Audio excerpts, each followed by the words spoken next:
Okay, I think we're live. Yay! Assalamu alaikum, everyone.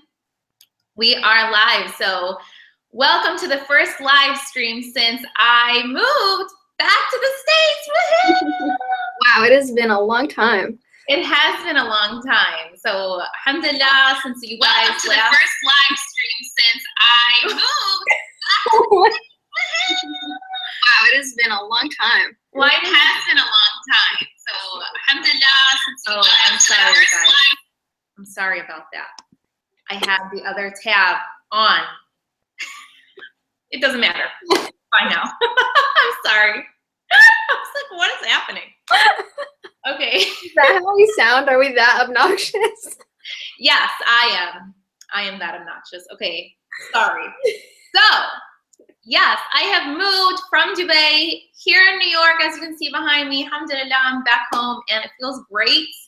And we are starting our new chapter here. And this is our first live stream back. So, inshallah, the first of many, and I will be much more consistent, inshallah, about having our live streams probably every other week. So today's live stream is actually a blog standard that I do with all of our It Girls, where I basically just have a one-on-one conversation with them, talk to them about, you know, different things that really they want to talk about, and I let the conversation go where it does. And then I usually just throw that combo up on the blog for you all to read. So now that we've started these live streams, I thought, why not just do it over video with Hoda in person, and then you all can join in as well and ask her as many questions as you'd like as well, time permitting. So go ahead, take it away, Hoda, introduce yourself, and then I'll start with the first question, inshallah. Okay, well, I'm sure most of you guys know I'm Hoda. I've been the It Girl, I think, since July or something like that. It's been a little while. Alhamdulillah, I love it, and I'm really excited to be here and hope you guys are prepared with a lot of questions. Awesome. So I just want to start out really basic. So just tell us, you know, where you're from, what you're studying, what you plan to do with your major, etc., etc. Okay, so I live in Cary, North Carolina. Lived here my entire life, so I'm a bit of a Southern belle. My accent doesn't give it away as much, but I've been told that I say y'all all the time. So anytime I leave North Carolina and say y'all, people are like, what the hell? Like, who is this girl? Where she's from? So yeah, I live here and I was born and raised here. I am studying nutrition. And inshallah, I'm finishing undergrad and I plan to get a master's in public health and be a registered dietitian, inshallah. I mean, I've always been really, really passionate about health, not just physical health, but mental health as well. And I think we all know that nutrition is a very important part of our health. So, you know, I do it for myself and inshallah to educate others as well. Okay, that's awesome. So, but public health, you know, like what exactly are you trying to get into, like, practically speaking? Okay, so the public health aspect of my career actually kind of came very recently. You know, the plan was always just be a registered dietitian, and like my initial goal was to work with a sports team because I'm like really into sports and I thought that would be really cool. And that's still like a passion of mine, but it kind of evolved over the years and that I want to get into nonprofit work eventually. And what that would be hopefully like within my like 10-year plan would be to move into sub-Saharan Africa to combat malnutrition and pregnant women and children. And so I think the public health knowledge would be very, very beneficial in that field of work. So that's the plan. Wow, that's incredible. That's wow. I know. Inshallah, you know, it'll all pan out. But yeah, so that's my goal, and hopefully I'll achieve that. I'll need lots of dots, of course. Inshallah, inshallah. One thing you just touched upon that I wanted to kind of extrapolate further was how into sports you are. One thing that I loved about you when I was kind of looking for my next It Girl was that you're extremely active and you don't shy away from extreme sports. No, definitely not. and I love that. And I love that. And I think that there are a lot of girls out there who kind of do shy away because they feel like maybe I don't know, they just feel like it's something that they shouldn't do. Yeah. So I guess for me, it all comes from basically my family. I know I have 3 brothers. I have a sister as well, but she's been like married and moved out for like 7, maybe 8 years or so. So like it's pretty much just been me and my brothers. And of course, being like an Egyptian family, sports are like huge, like soccer and everything else. So just growing up around them, I guess I just like was always doing some sort of activity. And then from there, I kind of like ventured out on my own. And that's where I got into more of the extreme sports like cliff jumping or like, you know, anything along those lines. Like I love a thrill. But I totally know what you mean. I think I get this question a lot, you know, like especially being hijabi is like, does it limit me, or, you know, how do I like make it work? And honestly, I feel like I've just never even like thought about it. Like it's been something that I've done forever that I've never like, it's just never occurred to me that hijab is, you know, going to limit me or restrict that in any way, you know, and I definitely don't think it should. So I don't know, you kind of just go with it and do whatever you want to do. The hijab should only like enhance the things that you love. Just like practically speaking, do you have any tips for girls practically how they can style their hijab or what they can wear to make them feel more comfortable? So actually, so I have this like token top that I wear. It's like this like bright orange long sleeve long top that I got from Athleta a couple years ago. And so pretty much like everybody, like you can see me from a mile away. It's like this like fluorescent top. So I really like it just because it's long and it's also like really thin and really breathable. So I pretty much wear everywhere, like the beach, you know, sports, wherever. And then just like a breathable light hijab that's not going to move around a lot. But there's like tons of like, I know a lot of people are shy away from the like Islamic like swimwear and athletic wear because they think it's like tacky or whatever. But outside of the like hijab companies, like normal companies actually have a lot of like really cute things that you can wear. You just have to search for it. Athleta is great, like for so many reasons. But yeah. That's awesome. Okay, great. Great tip, because I have no workout wear. Yeah, no, Athleta. They have like everything they have. Well, they have obviously like tighter like leggings and stuff like that, but they're very versatile. Like I have a lot of like loose, comfortable workout pants and shirts and everything from there. It's a little bit pricier, but it's worth it because it's good quality. Sweet. Awesome. So on that note about hijab, I want to ask you about your own hijab story and your journey with it, when you started wearing it and how you came to wear it, and etc. So alhamdulillah, I've been really blessed in the fact that my journey towards hijab was actually very simple and very easy. So, you know, as most of you know, you're supposed to wear the hijab once you hit puberty, but for me, it was just something that I was so eager to do. I just didn't want to wait. So I started wearing it when I was 11 years old. I think I made the decision so early, mostly because I have my older sister, Zainab. She's 6 years older than me. And I always thought I was this like cool kid that would hang out with her and her friends all the time. And a lot of them wore the hijab. And so I think just being around them, like I would always view them as so cool. So the hijab became like the standard of like, oh, wow, if you wear the hijab, like you're really cool and you're really awesome and you have a great personality and you have all this fun. And so I guess I associated with that, and it made me like super eager to wear it. And I remember even like telling my sister and her friends one day, I think we were at dinner at like Red Robin or something. And I was like, yeah, so like I'm going to start wearing it. And then they're all like, wait, what? Like, why? You don't need to wear it yet. Just wait. And it's funny because I didn't understand that response at all. Like to me, I was like, well, you know, they're crazy. Like, of course I'm going to wear it now. Like, why wouldn't I?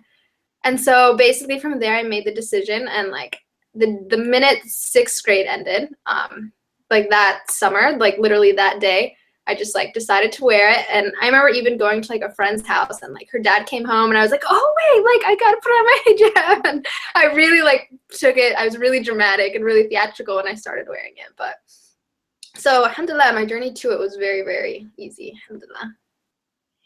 And so since you were so young, being 11 years old, was there any point when you got older where you were like, oh wait, what did I just do? Like I made this huge decision, not really understanding kind of the ramifications. I don't think I necessarily like had the thought of like, okay, what did I just do?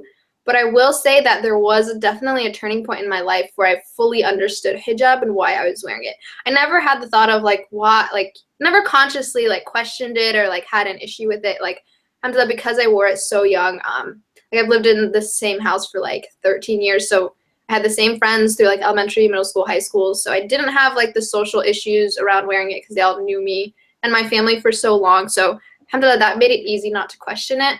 But I will say that I think it was maybe my junior year of high school. So I skipped my senior year of high school. So either my junior year of high school or freshman year of college. I can't remember. I think that's when it became really personal to me, you know? It just, I think I understood why I was wearing it and the greater purpose and like what it meant to be a hijabi in America and like what I had to represent and what I now stood for. So I wouldn't say that I questioned it, but there definitely was a turning point where it became really personal to me. Was there any one event that happened to you where you were like, okay, either you became aware of the fact that you were representing something much bigger than you, or maybe something that happened that you were like, whoa, like, you know, this hijab is so personal. Say that, I think it just cut out. I can't say that there was necessarily one event, but I think a lot of it, I think it mostly was my junior year of high school. I was a really, really social person. And then as like you're getting older in high school, you know, I was taking a lot of like advanced classes and things like that. So I remember I was taking an AP psychology class, and so like for the end of year project, everybody had to do this like 2-week project of like something weird, like just like something crazy, and you kind of like journal about what you were, you know, what you were doing, and had to like write a paper on it. So I remember I decided to wear niqab for 2 weeks. And I like had never been more aware of the fact that I was a Muslim than when I was wearing niqab. Like the experience, I don't know what I was thinking, honestly. And it was like really like bootleg too. I like wore a normal one, and I like did a square one and like pinned it in all these places. Like it was so awful. But I remember being so aware of the fact of that I was Muslim, which I definitely hadn't been before. Like I would go into stores and like could feel like eyes glued on me. And even like at school, even though like, you know, everybody knows like this project goes on at this time of year because everybody does all this crazy stuff. So I think mostly everybody knew who I was. They knew it was for the project. But I even remember things like, you know, my friends like making certain jokes that they thought were that they thought were funny, like terrorist jokes and stuff like that. Like I remember I was sitting in like a history class, and this one kid who I knew, like where our class was like all very like tight knit, he got my attention, asked me to turn around, and then he like clicked his pen and then went poof. And so that was like one moment where I was like, wow, like this is what people think when they see like a niqabi or whatever, you know. So I think that was definitely a big moment when I was like, wow, so I am Muslim, and people like feel a certain way or have a certain association when it comes to Muslims. So I think that was probably a big turning point for me. How did that not affect you negatively to get that kind of response? I mean, I don't know, I guess. I think one, partly because I was younger, I didn't necessarily like take that as seriously. I was like, oh, okay, I know this guy, it's a joke, you know, whatever. But I don't know, I think I've always been the type of person that when you react negatively, you just don't really get anything out of it. And so I didn't want something like that, or, you know, other experiences to shake my faith or shake my belief in hijab and what I'm doing. If anything, I just always felt like being the person that I am, because I've always been very social, and like in school, like I went to a public school, it wasn't an Islamic school, so obviously most of my friends are non-Muslim, and I just felt like, I don't know, I had this responsibility to be a positive hijabi, a positive Muslim, and be somebody that people can get to know and really think like, okay, wow, so like this is what Muslims are like. And if I let it affect me negatively, then I think all the people that I had interacted with would have had a very different perception of Muslims. Mm-hmm. That's pretty poignant for somebody at your age to. Yeah, I know. Yeah. I know. Like I said, I hung out with like older people, so I feel like that really affected me a lot. I wasn't that childish, I guess. Okay, so you are very active in the community. Mm-hmm. I follow you on Snapchat, and I know that you guys have really cool community events that you guys put on and stuff. It really is awesome with that. Yeah. So my question is, working with youth and in the community as a whole, mm-hmm. How do you see hijab when it comes to the younger generation? You know, I don't know if I'm biased or if, I don't know, but you remember, of course, we did the feature piece on the 4 younger girls that all decided to wear hijab last Ramadan. I'm noticing actually a really interesting like diagram of actually the girls that are younger than me, like that are maybe like juniors and seniors in high school, are actually like very much so embracing hijab and finding it like really cool, especially with like everything that goes on like Instagram with fashion and everything. Like a lot of girls I talk to find it like so interesting and really want to wear it, and I'm coming across a lot of young girls that are wearing it. But then on like the other side, the older generation, like my generation and up, I think, are struggling with it much more, which I find really interesting. And I'm not totally sure why, but that's what I've noticed. That is really interesting. Yeah, I don't know.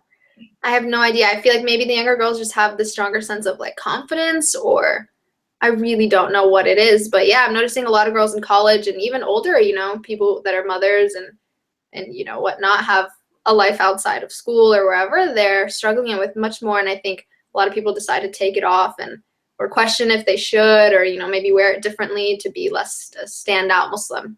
Mm-hmm. Mm-hmm. Maybe the younger girls for the first time in, you know, in a way that we've never had before, see role models or girls that they can. Yeah, exactly. I really think that's what it is. I think because we're so connected now through social media, through the internet, that they're able to see all these girls in all these different places doing all these amazing things. And so they get to see like, wow, they're in a hijab and, you know, this is the life they're living and they're really killing it, you know, and I want to be like that too, mm-hmm. which I think is amazing. Mm-hmm. You know, what's interesting is when you were just talking about like the older girls where you're seeing this pattern, one thing that made me think about was, and I've been seeing this a lot amongst kind of my generation, and I'm a bit older than you are. But one thing I'm noticing, it's guys and girls actually. It's like, you know, you grew up in a tight-knit Muslim community. Mm-hmm. You did what you were supposed to, like you got really good grades, and then you went to med school or law school or whatever, you know, you did the, you know, the thing you were expected to do. You kept your head down, and then you get older and you become successful. Maybe you get a little bit more attention than you ever have. You start making money. And yeah. then, you know, some of that, you kind of along the way just changes. Yeah, and you kind of look around and you're like, whoa, like I've been living this kind of 1D life that was expected of me, maybe even sheltered, you could say. And then all of a sudden, you know, like the world is your oyster. And I feel like I said, guys and girls, you'll see, you know, hear of like people in my age. No, for sure. I think your generation and a little bit of my generation too were a lot more restricted and closed off. I think they just didn't have as many opportunities to see what else is out there. So maybe once you have that freedom and you have those opportunities, you kind of just don't know what to do with it. Right. So sometimes you can react in a negative way. Right. Absolutely. Yeah. Actually, that's a really interesting point because when I think about it, all the younger girls have way more freedom than I had. And so I think that might be it. They're not as like tempted by like what's out there just because they like have a little bit more wiggle room to do things that they want to do. Yeah, no, that makes a lot of sense. It's a slippery slope too, because at the same time, a lot of girls are falling into certain things because there's more access than ever before. And for some reason, all of our parents are like much more lenient. I don't know what's happening.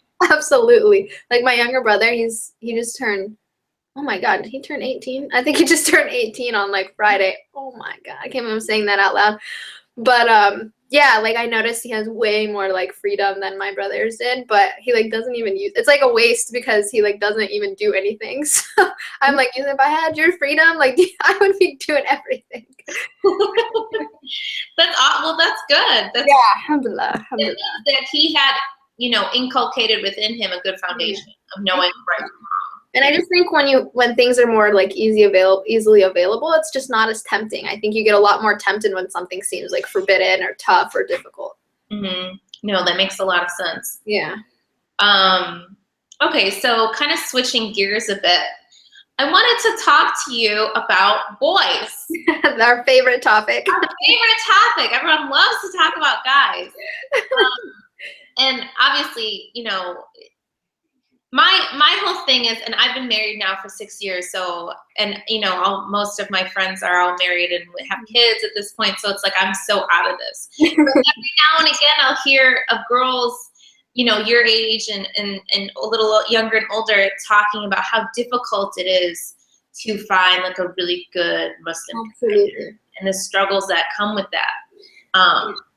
I don't want to put you on the spot or make it feel like you're having difficulties, but of course. I mean, I think this is honestly like a common struggle for a lot of girls right now, especially me and my friends. Like most of my like really close friends are all single, just like me, and so this is definitely something we discuss. And we've all kind of come to like one conclusion, and I hope that like a lot of guys aren't watching this because I'm about to put them on blast, but do it. Honestly, the conclusion we've come to is that I feel like the Muslim girls are killing it. Like they're out there like being successful and like really making an impact on the world, and the guys are just not. I think it comes a lot from this like Oriental / American. Oh, Hoda just cut out. Sorry, guys. Let's see if we can get Hoda back on. I'm like so interested to see what she's about to say too. Okay, hold on. Sorry, guys. Technical difficulties here. Hold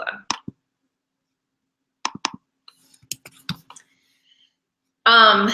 While we're trying to get Hoda back on, well, I'll say that I have heard from a lot of girls. Wait, sorry, she's trying to get on her. Sorry, guys.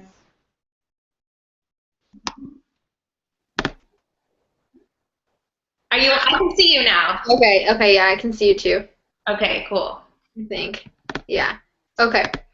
So you cut off at where you were saying what me and a lot of my friends have noticed, and I think it was like the big reveal, and then you cut off. That's funny. Cliffhanger. I'll tell you next week. So what I was saying is, so I feel like a lot of the girls are really like taking the world into their hands, whether it's through career or, you know, anything. And I think, or just like ambitions and passions and being really active and doing an amazing job. But then I feel like the guys, because there's, I think in a lot of hot up / Daisy households, guys are very much handed things like on a silver platter, you know? And as a girl, at least in my experience, I feel like you have to work a lot harder to kind of be who you are and pave your place like in the world.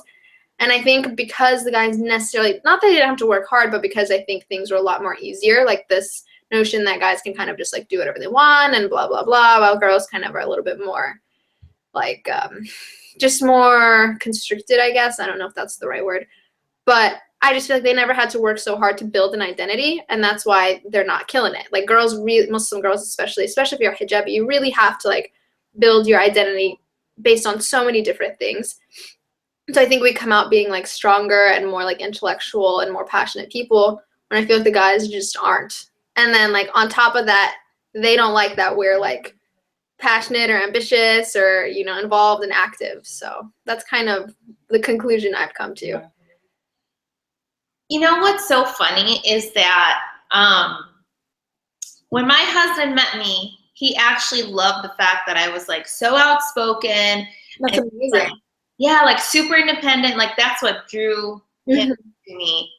I'm not like overstepping there, but yeah, I'd say that was the case. So it's funny because what I've been hearing from a lot of girls is like the second you're not even like some like big celebrity or anything on like social media, but like the second you are just like active on it, it's like guys are just like, no. Yeah.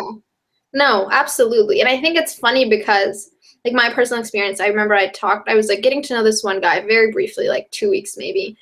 And like, because I know that's like a thing that like guys are really weird about like social media, I straight up was like, look, this is my Instagram account. Like you need to decide right now, like if this is something that you're okay with, and like I do these things and I'm passionate and vocal about these things.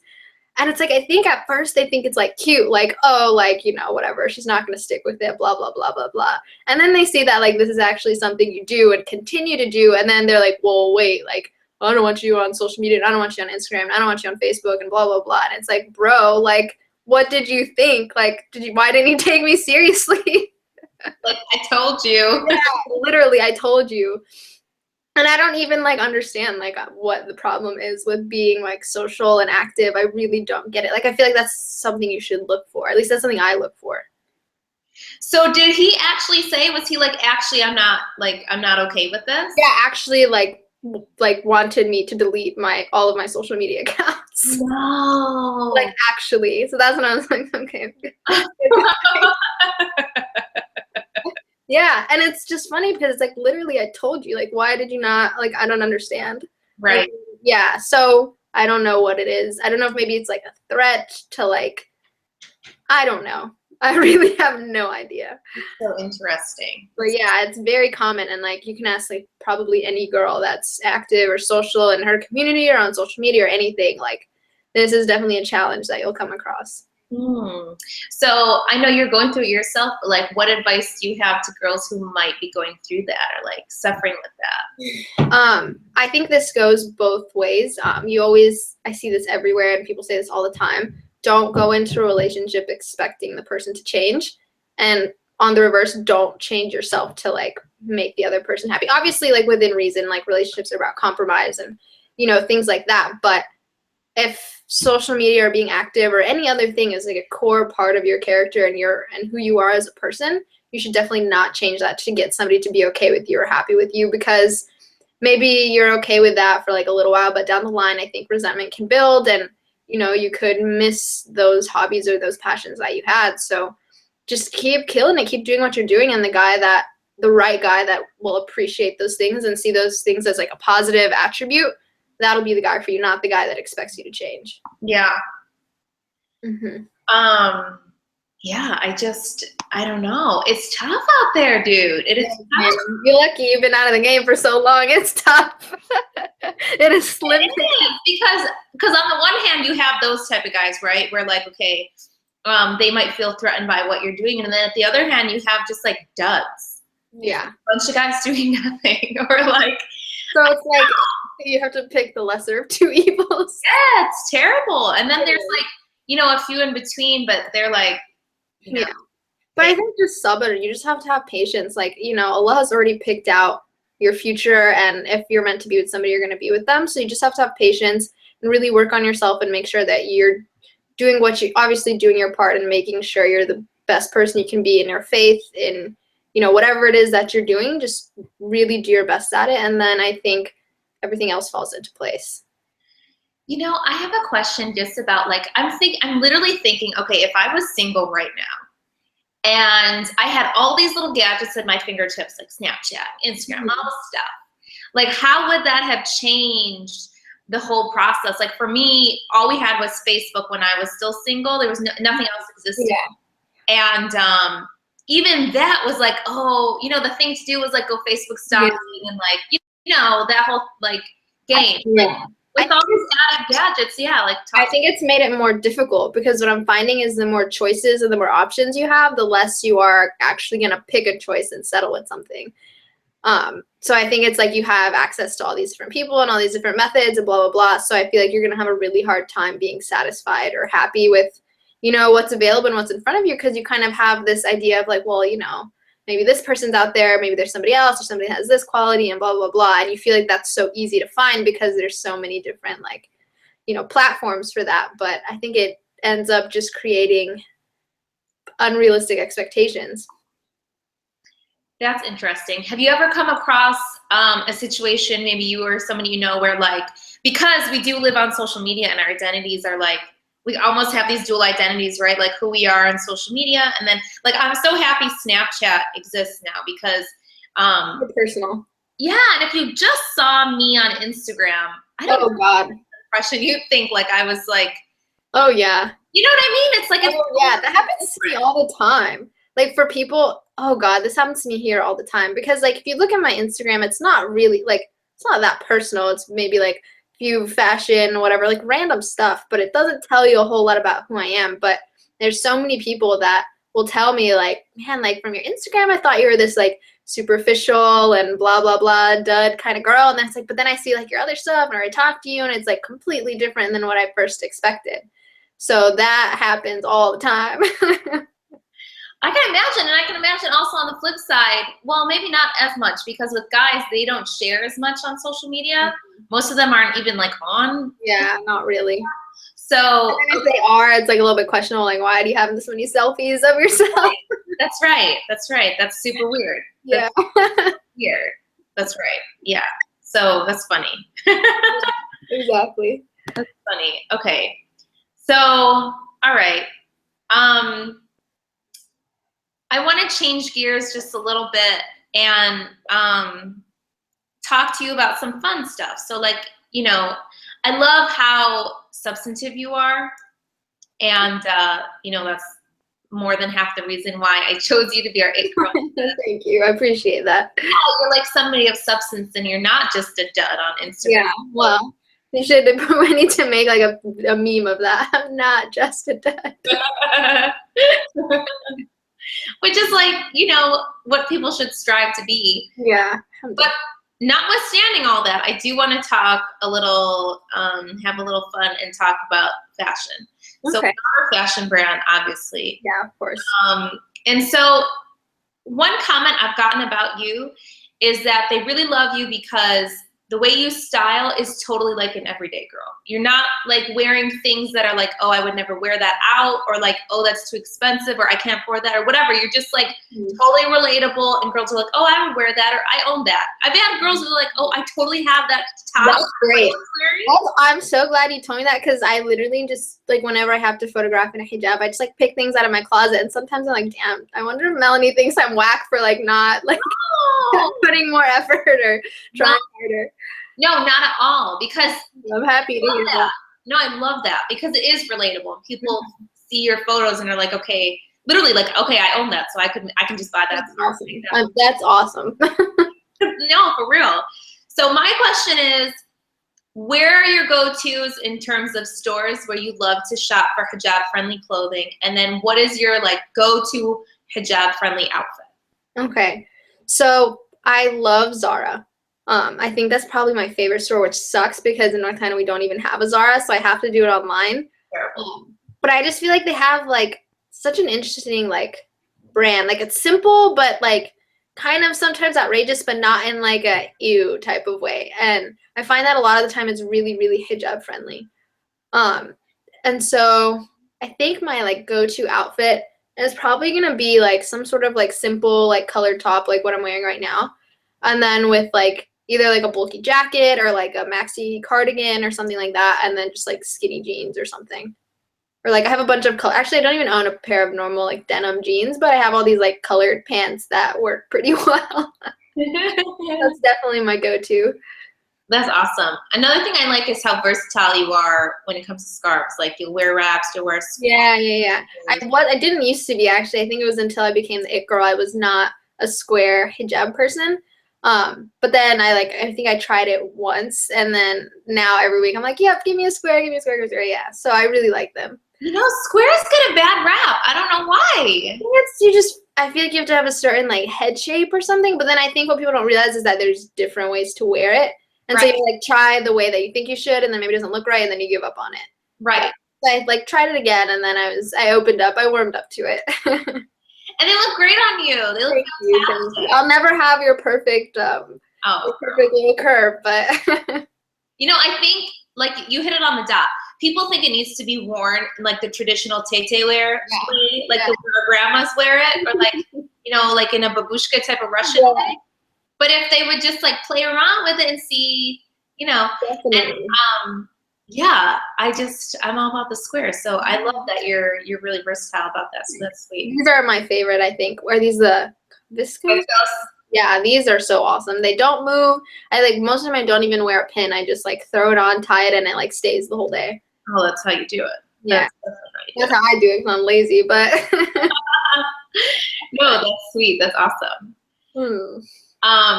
Okay, so there are a few like standard questions I always ask. So first question, this is a tough one. So if you could tell hold on, how old are you? 21. 21, okay. If you could tell your 17-year-old self one thing, what would you tell her? I think it would be that everybody's not going to like you, and you're not going to get along with everybody. So just like find the people that you're really compatible with, and the people that understand you and you understand them, and stick with them. Definitely. Because I think that was a big process, like a big learning process for me through college and stuff. Because I was always social, I'd kind of just hang out with everybody, and then it wasn't necessarily so satisfying because I wasn't able to form really close connections with people, just because I had such a broad range of friends. And then also people aren't always going to like you. You're not going to be everybody's cup of tea, and I had a hard time like digesting that for a while.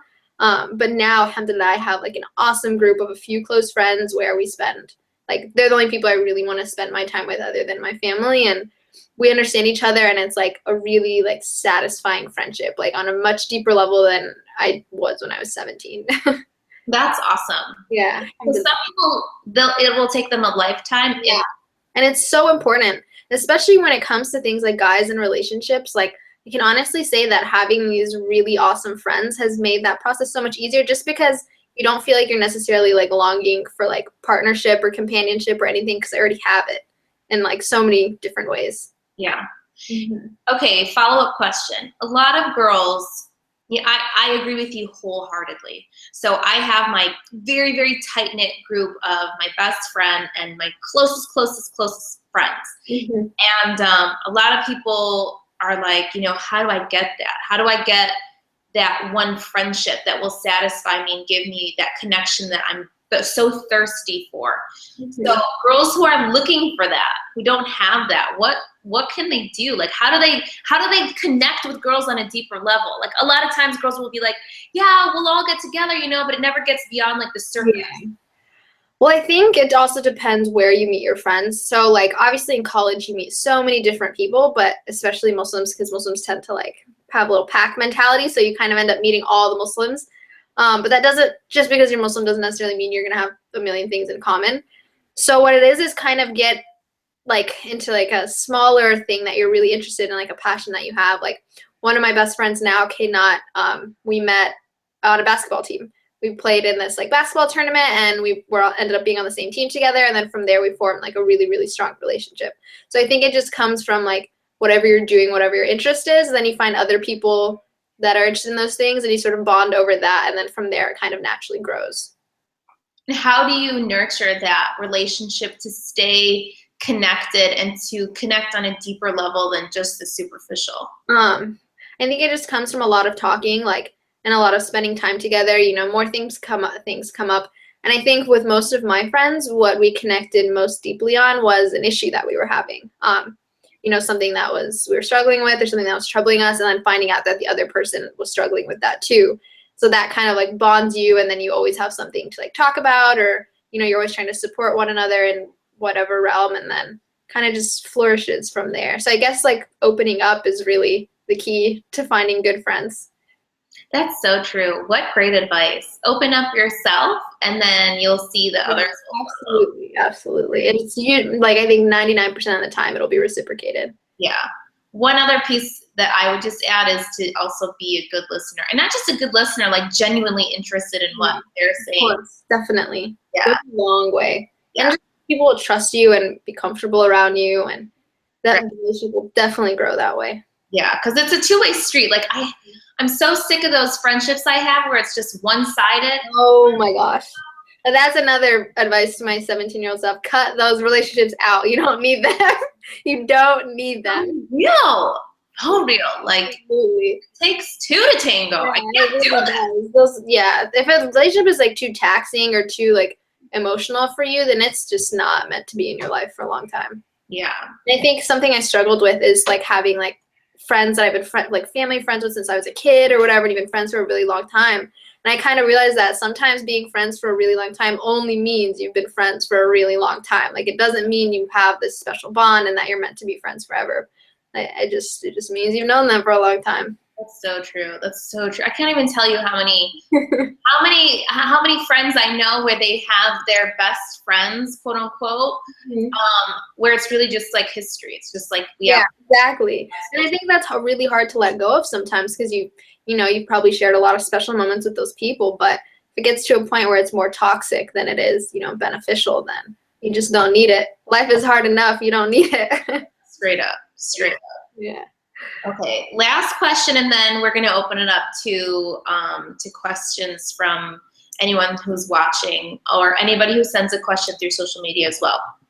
So, last question is, what advice would you give to somebody who is struggling with hijab? I would say find a way to make it personal. If you started wearing hijab, whether because your family expected you to, or you just didn't really know exactly why that you were wearing it, then find a way to make it personal and really understand what it means to you and how it can help you. Because I think if you really search for that, you will find an answer. Hijab has so many benefits, and if you stop kind of, looking for the flaws or the ways that it could maybe, hinder you in some way, I think that'll go a long way. And also, if you're thinking about wearing it, I tell this to everybody, just take the plunge, like really just do it, because you'll never really be like ready, and like I don't think you're ever going to get to a day where it's just like, oh, I feel 100% ready and I'm going to do it. I mean, inshallah you do, that'd be awesome, but I think more often than not, you just really have to do it. and B, find a group of people that are really going to support you in that decision and really aid you and guide you through it. And I would say friends, or even, you know, online, you may be able to draw some sort of like motivation from people you don't even know, which I think is really cool. I've had a lot, like since being the It Girl, I've had a lot of girls reach out to me and be like, you know, you've really inspired me and really motivated me and helped me through this journey. And so sometimes you don't necessarily have to know the person for them to be able to inspire you. That's awesome. That's such great advice, especially take the plunge. I say that to girls all the time, Just do it. Just do it. Yeah, exactly. You'll get ready along the way. Yeah, absolutely. Absolutely. Okay, cool. So we have a question from Adia, and she says, do you have any advice of how to become a hijabi and must-need items? Okay.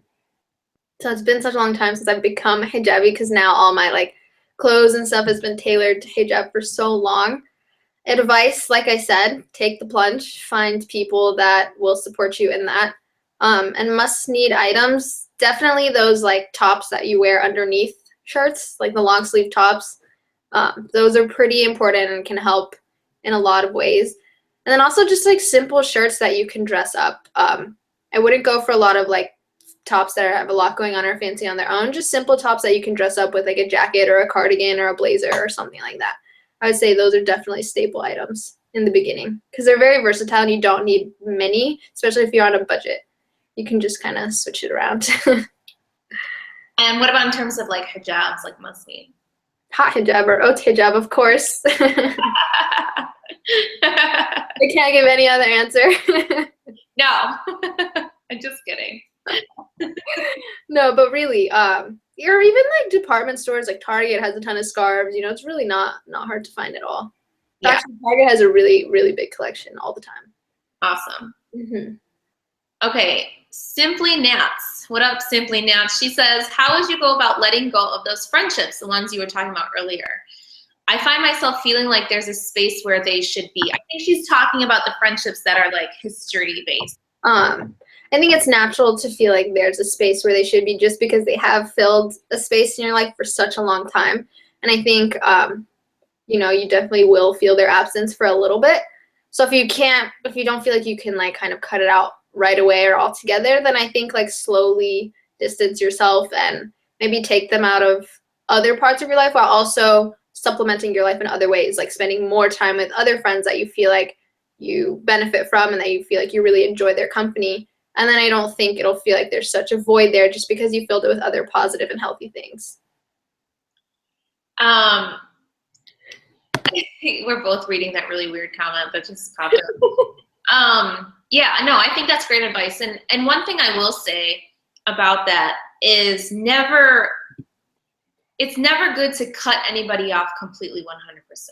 Also because you never know how much they will need you. Like maybe they're not serving like a great purpose in your life, but I have found that sometimes people really just need you, and it's a test for you of your patience and stuff, but you really could benefit them in a way that you don't really know. Right. No, I agree with that. You know, and then maybe limiting your interactions with them in places where you know you have to see them, like at formal gatherings, you know, masjid dinners, whatever, where you know you're going to see them, but, you know, like Hoda was saying, like lessening that relationship in other areas so that you don't feel obliged to, you know, be like buddy with them anymore. I think like if you feel like the relationship is too demanding, like I can't say that any of my relationships now I feel like I have to talk to them 24/7 or they expect me to and things like that. I feel like that's not a healthy way to build a relationship. So I have this thing about like balance in life. Like if something is pulling at you too much and pushing other things out of balance, then it's probably not good for you and there's a change that needs to be made. So whether it's like religion or school or friends or anything, you have to strive to have a good balance. So. Oh, I love that. Yeah, isn't that awesome? Where did that come from? I had a friend say it to me once, and it like I think they just said it as like a simple thing too, and it like really, really resonated with me and made so much sense. You know, nothing should push other things out of balance. It just shouldn't. So yeah. I love that. Yeah. Awesome. Pretty awesome. That's legit. I'm into that. Mm-hmm. You can steal it. Kaz stole it. I will. Okay, so We've been talking for 45 minutes, so we're gonna wrap this up. Do you have any last words you'd like to impart? Any piece of advice? Anything you want people to know about yourself? I think my last and final advice would be just really be yourself. Like, I can't stress how important it is to just really be yourself in everything that you do, and also put your all into who you are and the things that you're a part of. I don't know, I think if I didn't have the certain passions and ambitions that I had, or if I let other people tell me that I shouldn't, or that I, listened when people said it was wrong or it wasn't something that I was supposed to do, I don't know who I would be, and I don't know that I would have a strong sense of identity. So really just build up your confidence, just be happy and be positive and be confident in what you do. And that way when people do say, especially with like relationships or whatever, if people are expecting something else of you, you can just say like sayonara, because you're so confident and so happy in what you do. So work really, really hard to build that up. I know I said that was my last question, but just a follow-up to that. And this is something we touched on in our last live stream, but how do you do that? How do you build up your confidence? Oh man, that is a tough question. I don't remember what I said last time, but how do you build up your confidence? I think building habits is a really strong way to build up your confidence. The more you do something, the more it feels like right for you, and the more confident you are in doing that, just because it's something repetitive that you've done so many times. And I don't know, man. How do you build up your confidence? I think confidence a lot, like for me, my confidence has strongly in part come from my faith. Believing in like hikmah and the wisdom of Allah, and like trusting that I'm on the right path really makes things easier for me, just because I'm confident in what I'm doing is what I'm supposed to be doing. And so it's not as easy to get I don't get shooken up as easily, just because I have conviction in my faith and in what I'm doing. Awesome. That's awesome. I love it. Thanks. No, confidence does come from faith, truly, because I feel like, for me, if I feel like I'm doing what I need to be doing as a Muslim and Allah subhanahu wa ta'ala is pleased with me, that's it. Like, that's all there is. And absolutely. If I feel as though he's not pleased with me, I die. Definitely. And then it's way easier for things to impact you, like friends or social, whatever, And it's very easy to feel down about yourself when you feel like, Allah's not pleased with you, or like you're not doing what you're supposed to be doing. Right. Yeah. So build up your faith, and I think all other good things will come. Yeah, totally. That's great advice. We should end on that note. That was awesome. This is great. Cool. Well, thank you so much, Hoda. I've gotten to know you, and I've gotten to know you from like a much deeper level. Good, alhamdulillah, I'm glad. Next time I'll interview you. There is one last question if you're open to. Yeah, of course. Okay. Last question. What are your thoughts on having non-Muslim friends? Oh, I think that's so important. Not just for you, but for them. I think, like I said, it's really, being a Muslim, especially in America, it's really important to allow people to get to know you. And if you close yourself off to just Muslims, then like the perception people have of Muslims and of Islam is not coming from people. If not from people, it's gonna come from things like media or, the news or whatever. So, I mean, of course, I think it depends on who your friends are, because, being a Muslim, you have a certain set of values, so you need to make sure the people you're hanging out with respect and understand your values and boundaries. But once you have that, which I definitely do, I have like a lot of really close Muslim friends, especially my friend Ellie. You really can learn a lot from each other, not just them learning from us about Islam or whatever, but I don't know, I think you get opened up to a different way of thinking, and I think it's really, really important to have that and to understand other people's perspectives and perceptions of the world. And you can get that from different races, different ethnicities, different religions. I think you really should try to connect with all different types of people. Oh man. Okay, questions are pouring in. It's okay, the more the merrier. Okay, so if you're cool, I'm cool. Yeah, no, of course. All right, so the next question is, why do people take it personal when people tell them what they're doing is un-Islamic? Well, I can't speak for everyone. I'll say one, it's a defense mechanism. People don't like to be told that they're doing something wrong. Probably because they already know. So it's probably, I'm sure they you know, for the most part, I think people know what's right and wrong, but, you know, whether you choose to abide by those rights and wrongs is up to you. So when somebody calls you out on it, it can be a little bit uncomfortable. I think another reason is it depends how you're presenting that, not, or that, like it depends how you tell somebody they're doing something un-Islamic. Like if you're attacking or berating somebody, then I would probably not like it too.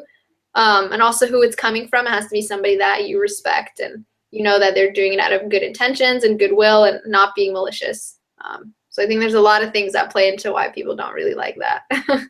Yeah, just to add to that, like, you have to be a really, really mature person regardless to take criticism, even if it's from somebody you know and love. Yeah, of course. If it's some random on Instagram who's like, I can see your wrist or whatever, you're just like, what the hell? Like, who is this person? Why are they telling me this? And why are they putting me on blast? And, you know, but if that person is really mature, you can kind of step back and then analyze, okay, well, is there any validity to what this person is saying? And, you know, what should I do about it? Yeah, yeah. Okay. Next question. Do you ever have depressive moments or like, you know, are you ever depressed in your life? And if so, how do you deal with those moments where you're feeling down or depressed? Yeah, definitely. I think everybody will come to a point in their life where they're feeling down or not so much like themselves. I know I definitely have. Again, faith really goes a long way. It's much easier to feel better or feel less down when you trust Allah's plan for you because, you know, life, we have our plan and Allah has his plan and he's the best of planners. Life is never going to go according to the way that you want it to. So I think if you have the expectation that it's not, it's a lot easier not to feel so down. And on a more practical, less like spiritual note, exercise makes a big difference in how you feel. Like exercise releases endorphins and endorphins make you happy. So if you take care of your body, then your mind kind of jumps along too. And journaling.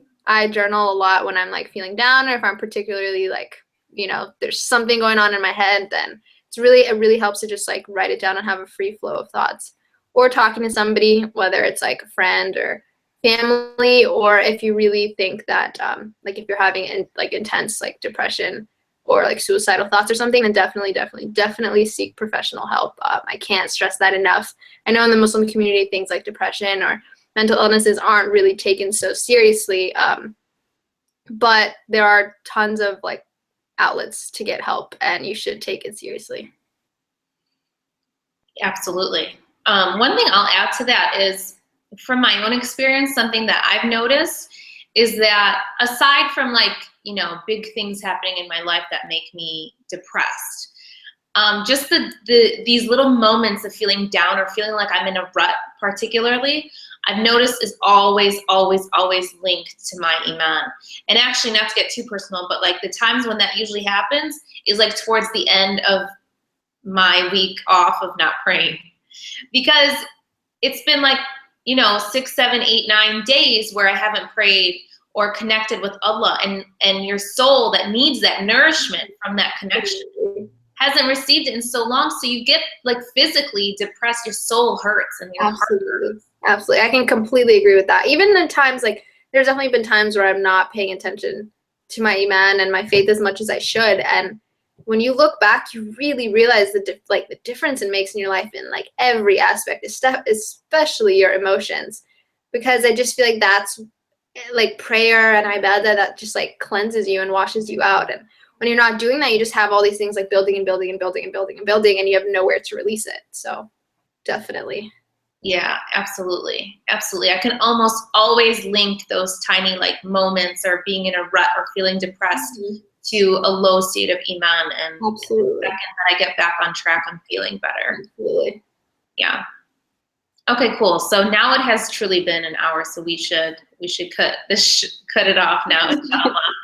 But again, thank you. So this happens every time. We're like, okay, yeah, I know. We're ready, and then it's okay. I have all these questions, but it's great. You know, the more the merrier. The question. That's what we're here for. Alhamdulillah.